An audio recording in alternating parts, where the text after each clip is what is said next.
Hello दोस्तों, स्वागत है आपका अपने YouTube चैनल पर जिसका नाम है जस्ट फील इट। दोस्तों, आज हम जानेंगे सोमनाथ मंदिर का संपूर्ण इतिहास। तो आइए जानते हैं। सोमनाथ मंदिर इतना भव्य और संपन्न था कि इतिहास में यह एकमात्र ऐसा मंदिर है जिसे मुसलमानों द्वारा सबसे ज्यादा तोड़ा और लूटा गया, लेकिन इसकी महिमा और मंदिर सोमनाथ का अस्तित्व नहीं मिटा सकी। ऐतिहासिक तथ्यों के आधार हैं कि इसे 17 बार तोड़ा और लूटा गया और 7 बार पहले से भी अधिक भव्य बनाया गया। प्राचीन लेखों के अनुसार सोमनाथ मंदिर का निर्माण ईसा पूर्व हो गया था। कहा जाता है कि लगभग 650 ईस्वी के आसपास बल्लंबी के मंत्री राजाओं ने सोमनाथ मंदिर का जीर्णोद्धार कराया था और एक दूसरा मंदिर भी बनवाया था, जिसके बाद 725 ईस्वी में सिंह के अरब शासक और अल जुनैद द्वारा इस मंदिर पर पहली बार आक्रमण किया गया था। अल जुनैद ने इस मंदिर को पूरी तरीके से लगभग नष्ट ही कर दिया था और यहाँ से सारी संपत्ति चुरा ले गया था। हालांकि इस हमले का पुख्ता कोई भी ऐतिहासिक प्रमाण मौजूद नहीं है। इस आक्रमण के बाद कहा जाता है कि 1815 ईस्वी में गुर्जर प्रतिहार शासक नागभट्ट द्वितीय द्वारा सोमनाथ मंदिर का पुनः निर्माण कर और भव्य बनाया गया। इसके बाद एक अरबी यात्री अलबरूनी ने अपनी यात्रा के वृत्तांत में इसका बहुत ही गुणगान किया है।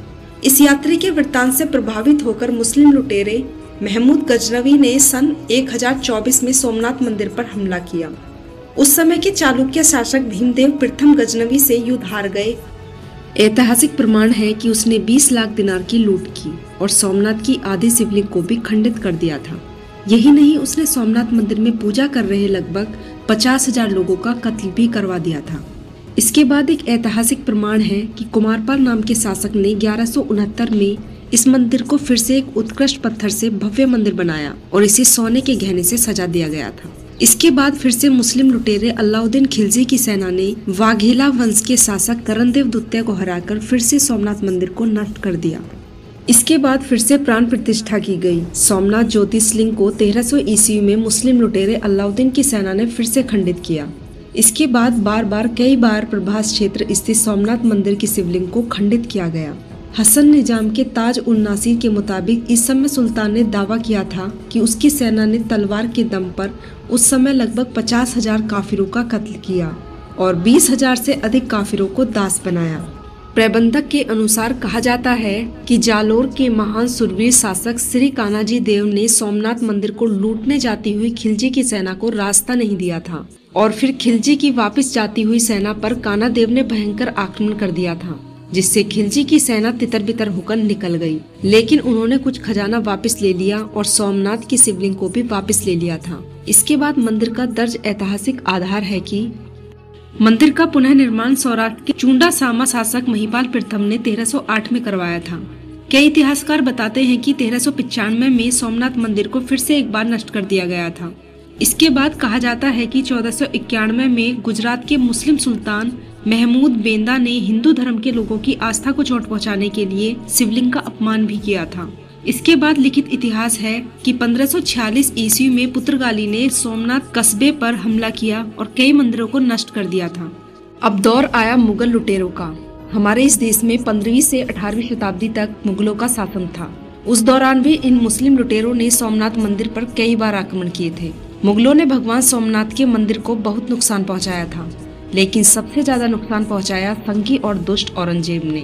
1706 ईस्वी में सोमनाथ पर बहुत ही भयंकर आक्रमण किया गया। इस आक्रमण में उसके सैनिकों ने पूरे मंदिर को ही तोड़ दिया और आसपास के अन्य कई मंदिरों को भी तुड़वा दिया।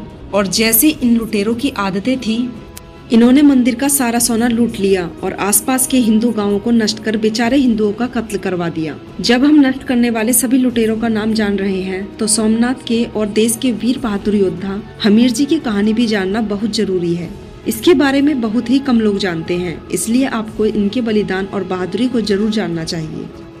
वीर बहादुर योद्धा हमीर जी, जिन्होंने अपनी अंतिम सांस तक और बिना सर के शरीर से भी कई पलों तक युद्ध करके सोमनाथ मंदिर की रक्षा के लिए अपने प्राण त्याग दिए थे, वो एक साहसी योद्धा थे। इनकी नई नई शादी हुई थी, तभी इन्हें पता चला कि भगवान सोमनाथ के मंदिर को लूटने के लिए कुछ दुश्मनों ने वहां पर घेरा डाल दिया है। हमीर जी ने बिना समय गवाए अपने घोड़े पर बैठ गए और दुश्मनों से सोमनाथ मंदिर की रक्षा करने के लिए निकल गए और अपने जीवन की अंतिम सांस तक लड़ते लड़ते वीर गति को प्राप्त हुए। ऐसा कहा जाता है कि इस भयंकर लड़ाई में उनका सिर कटकर नीचे गिर गया था लेकिन सोमनाथ मंदिर की रक्षा के लिए उनका दृढ़ संकल्प इतना पक्का था कि उनका धड़ बिना सिर के कुछ पलों तक लहराता रहा। हमीर जी के बलिदान को नमन और सम्मानित करने के लिए उनकी मूर्ति को सोमनाथ मंदिर से कुछ दूरी पर स्थापित किया गया है। भारत के लौह पुरुष और प्रथम उप प्रधानमंत्री सरदार श्री वल्लभ भाई पटेल जी ने देश के सामने 13 नवंबर 1947 को मंदिर के पूर्ण निर्माण का प्रस्ताव रखा था। तब जवाहरलाल नेहरू ने इस प्रस्ताव का विरोध किया था। सन 1951 में हमारे देश के पहले राष्ट्रपति श्री राजेंद्र प्रसाद जी ने इस ज्योतिर्लिंग सोमनाथ मंदिर को शुद्ध कराने का प्रस्ताव रखा और उन्होंने कहा कि सोमनाथ का यह मंदिर विनाश और निर्माण का विजय प्रतीक है और सोमनाथ मंदिर के लिए ट्रस्ट का गठन किया गया और इसके पहले अध्यक्ष बने हमारे देश के लौह पुरुष श्री वल्लभ भाई पटेल जी।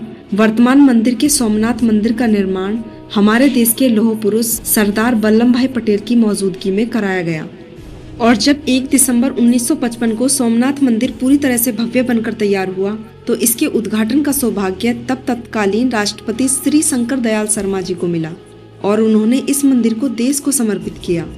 तो दोस्तों, यह थी सोमनाथ मंदिर की पूरी जानकारी। अगर आपको यह जानकारी पसंद आई हो तो चैनल से जुड़े रहने के लिए चैनल को सब्सक्राइब करें और मोटिवेट करने के लिए वीडियो को लाइक करें। तो मिलती हूँ आप लोगों से अगली बार ऐसी ही कुछ अन्य मंदिरों की जानकारियाँ लेकर। तब तक के लिए आप अपना ध्यान रखें, खुश रहें। जय श्री राम।